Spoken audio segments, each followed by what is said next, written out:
Mitä fiiliksiä sarjasta Örebruta vastaan? Pelit oli aika erilaisia keskenään. No joo, 3 tiukkaa peliä. Et ehkä eka oli vähän semmoinen selkeämpi meille, mutta sitten 2 kotipeliä täällä oli aika tiukkoja. Ja onneksi kaivettiin ja löydettiin ne keinot voittaa ja mentiin jatkoon. Ja minkä takia tuli se viimeinen voitto tuli? No varmasti me yhdessä päätettiin, että ei anneta tämän mahdollisuuden mennä ohitteen. Ja kyllä me niinku kaikki lyötiin likoon ja totta kai siinä oli Örebrullakin hyviä hetkiä, mutta me puolustettiin hyvin silloin. Ja sitten kun oli paikka, niin tehtiin maalit. Että ansaittiin mun mielestä voittaa se peli. Ja miten arvioit omaa peliäsi? 3 maalia, 2 syöttöpistettä 3 ottelussa.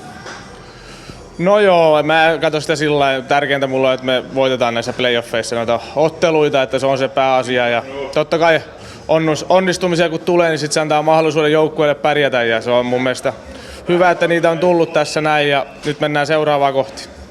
Mutta oot kuitenkin näyttänyt hyvää vauhtia, fyysistä peliä, aivan että kunto näyttää hyvältä.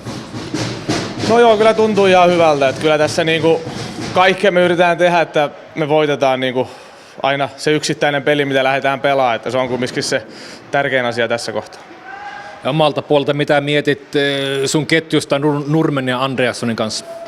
No meillä on hyvä kenttä siinä kasassa, että ollaan niinku pelattiin jo viime kaudella yhdessä ja nyt ollaan pelattu tänä kaudella aika paljon yhdessä. Ja siinä on niinku hyviä, Makke tekee paljon hommia ja Ponta on hyvä siinä kahden suunnan pelaamisessa ja mä koitan sitten täydentää sitä siinä niin, että mun mielestä me ollaan parannettu, mutta vielä pitää pystyä parantamaan. Jos katsotaan eteenpäin nyt puolivälierässä, Frölunda ottaa, mitä muistat aiemmista kohtaamisista heidän kanssa? No tiukkoja ja hyviä kohtaamisia, että varmasti niinku meille taas hyvä uusi mahdollisuus, että lähdetään haastajina siihen sarjaan ja se sopii meille vallan mainiosti tässä kohtaa. Ja kyllä me lähdetään haastaa ja koittaa saada peli kerrallaan voittoja, että nyt on huomenna ensimmäinen kiinnitys ja koitetaan mennä sitä kohti. Ja mikä on sun mielestä tärkeintä, kun lähdetään pelaamaan just Frölundaa vastaan?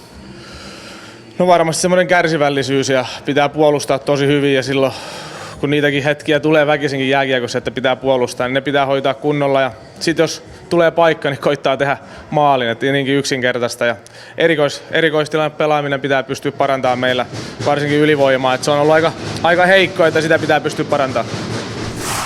Klippet presenterades av Kalix Maskiner, Xentus biluthyrning, Lindroths webbutik och Norrvakt.